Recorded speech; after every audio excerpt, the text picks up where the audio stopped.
Olá a todos, eu hoje venho fazer o vídeo das leituras do mês de janeiro. E janeiro já chegou ao fim, aquele que para mim costuma ser o mês mais complicado de atravessar. Ou pelo menos um dos, porque normalmente fins do mês de dezembro, que é o mês de Natal, um mês que tem muitos feriados, e depois entramos em janeiro, que acaba por ser sempre um mês muito longo.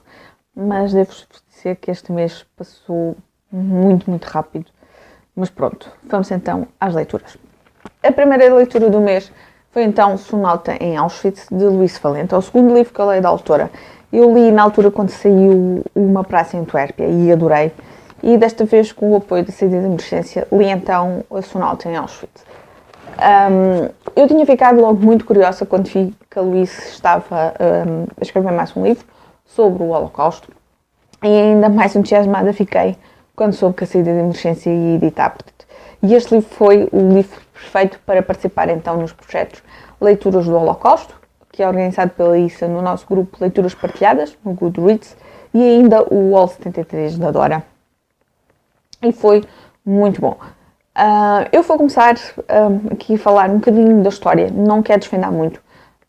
O livro inicia-se com uma personagem masculina, que é um piloto da CSS, o Fredich. Eu sou péssima para nomes, vocês já sabem, ainda por cima nomes com pronunciar pior ainda. E depois, nós percebemos que ele está em fuga para salvar um bebê, uma menina neste caso, uma bebê, e descobrimos que a bebê é judia.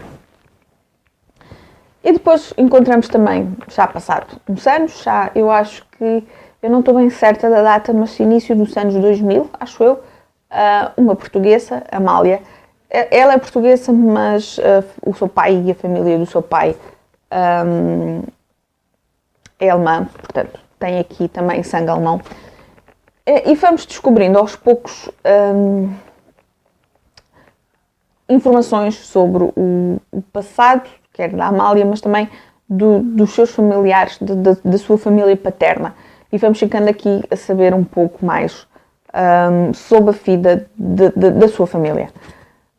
Intercalamos com períodos durante a Segunda Guerra Mundial, quer da parte do Fredich, mas também de uma outra família, essa então do judia, e portanto vamos ficando aqui a conhecer, ou a ficar a saber um pouco mais sobre a realidade que os judeus passaram durante o Holocausto. E foi uma leitura muito boa mesmo. Nota-se claramente que a Luís fez um grande trabalho de investigação. Tem aqui as cenas, nomeadamente da parte da Segunda Guerra Mundial, da parte do Holocausto, descrições que, assim, quem já leu vários livros sobre o Holocausto, não é novidade, mas que nos impressionam sempre. E nota-se claramente o seu trabalho de investigação. Eu vou dar 4 estrelas ao livro, não pela qualidade do livro, há umas 4 estrelas muito elevadas, muito puxadas, ali quase a roçar ao 5. Eu só não dou os 5 porque não me tocou como Uma Praça em Antuérpia. Uma Praça em Antuérpia, para mim, mexeu muito comigo, mexeu muito com as minhas emoções. Infelizmente, eu tinha um pacotinho de lenço ao pé de mim quando li o livro. E a parte emocional não me tocou tanto. Eu fiquei à espera deste livro aqui, na parte final, num desfecho um bocadinho diferente, um desfecho que puxasse mais às emoções. E é por essa razão que eu não atribuo as 5 estrelas, mas é um 4 estrelas muito grande, um 4 estrelas e meio, um 4 estrelas 4,7 ou por aí. Portanto, ali mesmo a roçar as 5. Um livro que eu recomendo para quem quer ler sobre a temática do Holocausto. Depois, a segunda leitura foi um livro que eu tinha comprado em dezembro e eu acho que foi a prenda de Natal de mim para mim. Eu agora estou a olhar para o livro porque eu não me lembro se foi a prenda de Natal de mim para mim, se tinha sido o primeiro livro que eu tinha comprado em dezembro. Não, mas acho que foi a prenda de Natal de mim para mim. Estou a falar de Numa Floresta Muito Escura, de Ruth Ware. É a mesma autora de A Mulher do Camarote 10, que eu tinha lido em 2017, acho eu, se não estou em erro, e que tinha gostado muito. E este é um thriller também. A história é então uma rapariga, ela tem 26 anos, acho eu, e recebe um e-mail, um convite de uma que na altura, há 10 anos, era a sua melhor amiga, mas que ela, entretanto, a nossa protagonista que eu estava a ver é a Nora. Eu estava a ver se... Eu achava que era Claire, mas a Claire é então a amiga. E a Nora então recebe um convite para ir à despedida solteira da Claire. A Claire, que era a sua melhor amiga, mas há 10 anos, e que ela não fala com ela. A Nora cortou o contacto. Ela acaba por perceber que na lista de e-mails que está lá um e-mail que ela conhece de uma outra amiga, que ela é essa sim, que é a Nina, que ela ainda mantém contacto, trocam ali uns e-mails e que dizem então nós, se tu fores, se eu também vou, vamos as duas. E vão então um fim de semana, são, se não estou em erro, 6 pessoas que vão, portanto é a Nina, é a Nora, é então a noiva que é a Claire, é uma que é a Flo, que é assim a grande amiga da Claire no momento, é é o Tom, que é um amigo que é gay e que vai também à despedida solteira, e é uma outra rapariga que essa é casada e já tem um filho, portanto são 6 pessoas. E a despedida solteira é então numa casa de campo que pertence à tia da Flo, e é assim num sítio muito isolado que tem uma floresta, então uma floresta assim muito escura, assim um sítio isolado. E eu fiquei logo assim muito interessada na história, porque a forma como nós vamos aqui percebendo, porque o livro também vai tendo 2 fases.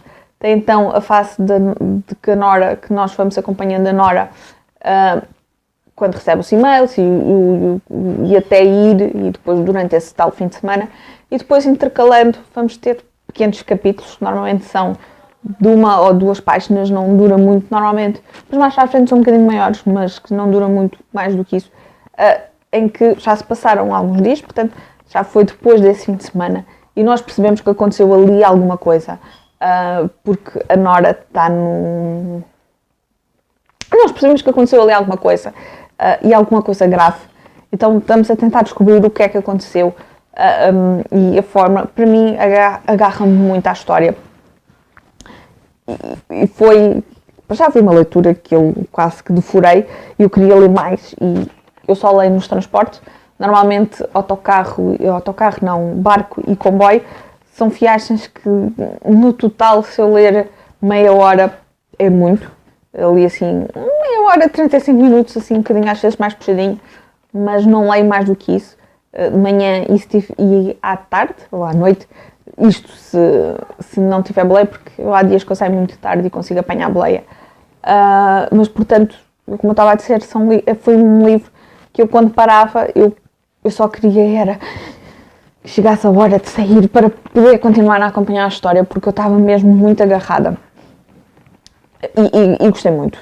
Eu vou-lhe dar 5 estrelas, à altura que estou a gravar o vídeo, ainda não escrevi a opinião, mas eu vou-lhe dar 5 estrelas, porque agarrou-me muito. A forma então, também como, já como a autora foi contando a história, intercalando ali as 2 partes, daquilo que se passou durante o fim de semana, da perspectiva da Nora, e depois também o após, portanto o que será mais atual, e que nós percebemos o que é que aconteceu ali, algo grave, mas não percebemos o quê, portanto vamos acompanhando aos poucos, à medida que vamos avançando. E depois também o final, o desfecho, o culpado, porque acontece aqui algo e nós andamos aqui, eu pelo menos andei a ter algumas teorias, e a minha teoria infelizmente não foi a correta. Eu fui surpreendida, não na totalidade, porque chegou-me a ocorrer que poderia ser, mas as minhas suspeitas, apontei para outro suspeito, com mais, que eu achei que a probabilidade era maior, e depois enganei-me assim, mas foi muito bom, e sem dúvida 5 estrelas. Para mim, este livro, apesar de ter sido o primeiro que a autora escreveu, em termos de me ter surpreendido, surpreendeu-me mais do que o do Camarote 10. Do Camarote 10 eu ali algumas coisas que eu achei um bocadinho mais previsíveis, mas também foi uma leitura muito boa e eu dei-lhe 4 estrelas, mas este para mim foi superior e eu tenho que lhe dar as 5 estrelas. Eu gostei muito do ambiente, a forma como eles também estão fechados naquele sítio, quer dizer, fechados, a casa está aberta, portanto eles podem sair para a floresta, mas aquele clima assim, mais fechado, mais, como é que se costuma dizer, tipo claustrofóbico, percebem que não tens quase escapatória para onde vais fugir, para onde podes fugir se acontecer alguma coisa. Eu gostei muito, num thriller também gosto muito dessa sensação.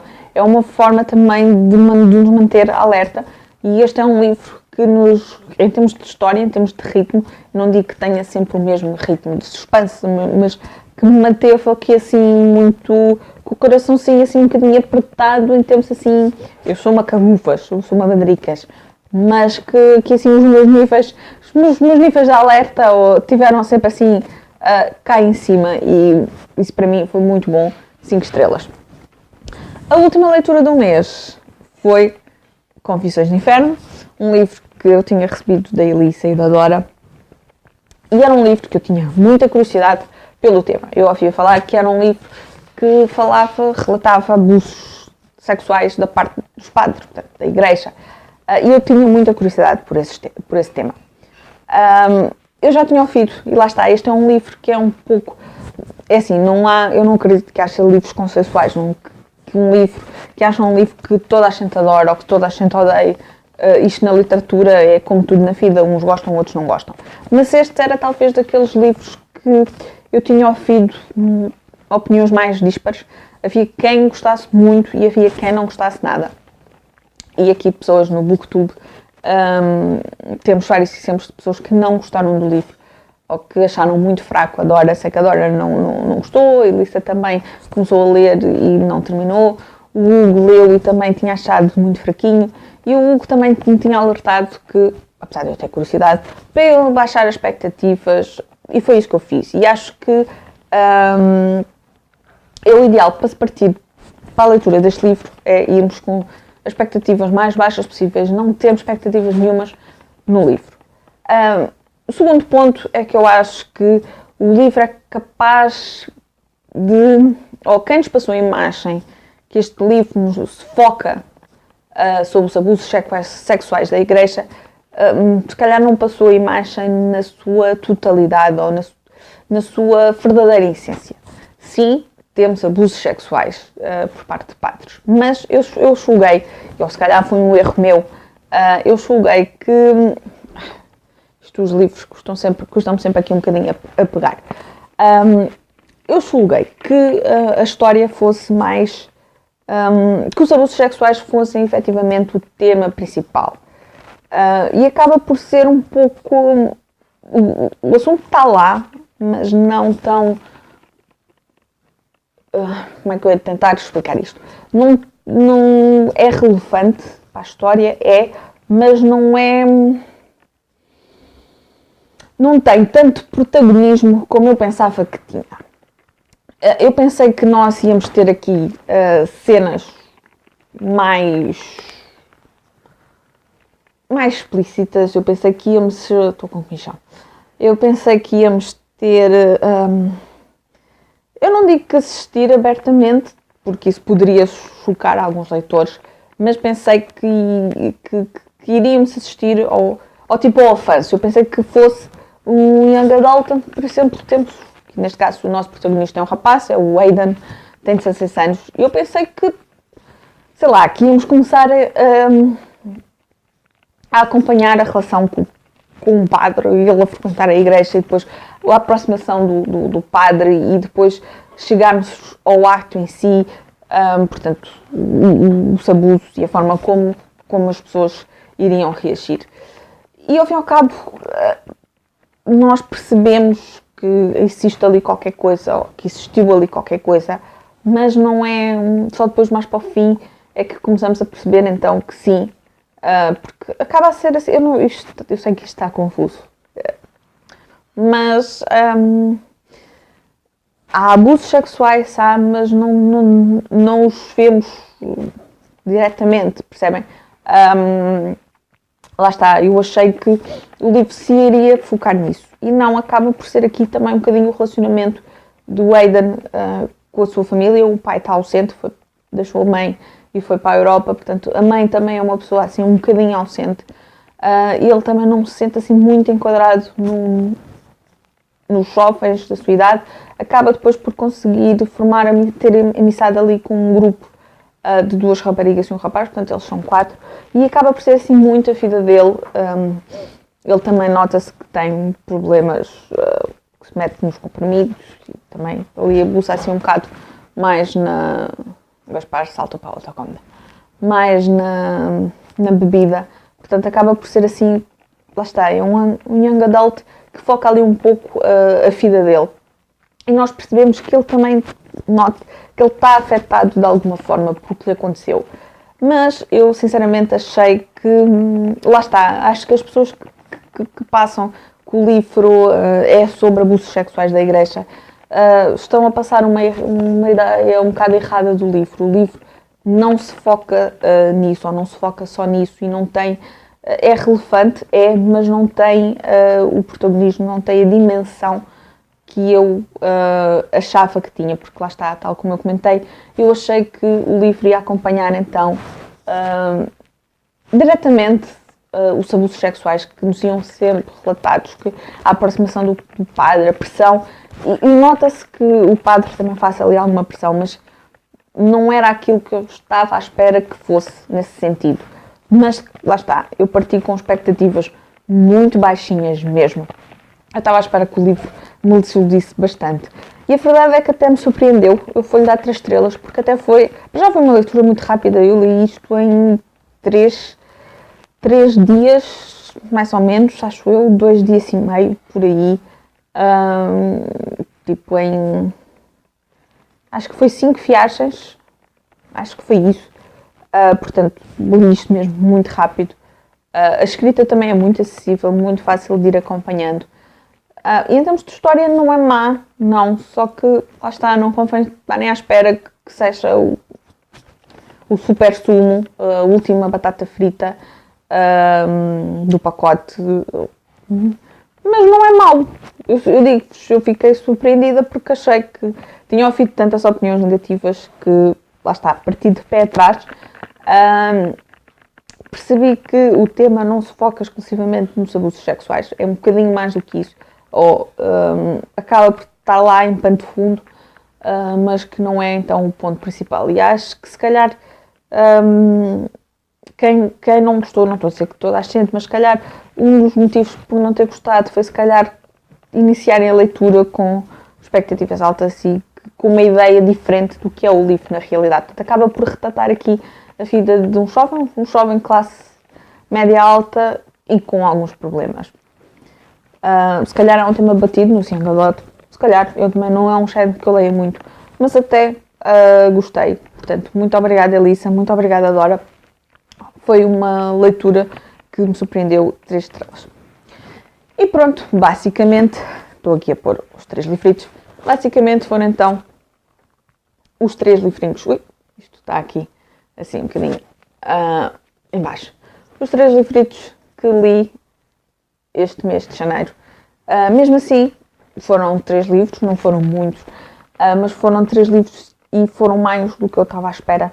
Eu só comecei a ler a partir daí de dia 14, 15, portanto, em 15 dias, e tal como eu disse, leio apenas nos transportes durante a semana, nas viagens de comboio e de barco. No autocarro não costumo ler.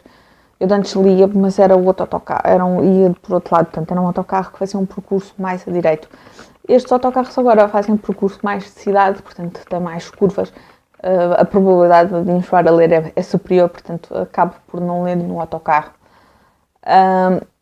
E tenho lido cerca de meia hora de manhã, mais meia hora à tarde, quando for de transportes, porque há dias que eu consigo ir de boleia, porque venho tarde. E mesmo assim fiquei muito surpreendida, fiquei muito satisfeita comigo por ter conseguido ler 3 livros. Eu pensei que ia só ficar nos 2, mas ainda consegui ler o Confissões do Inferno. Portanto, foi mesmo muito bom. E pronto, por hoje é tudo. Eu vou ficar por aqui porque o vídeo também já está muito longo. Eu começo a falar e não me calo.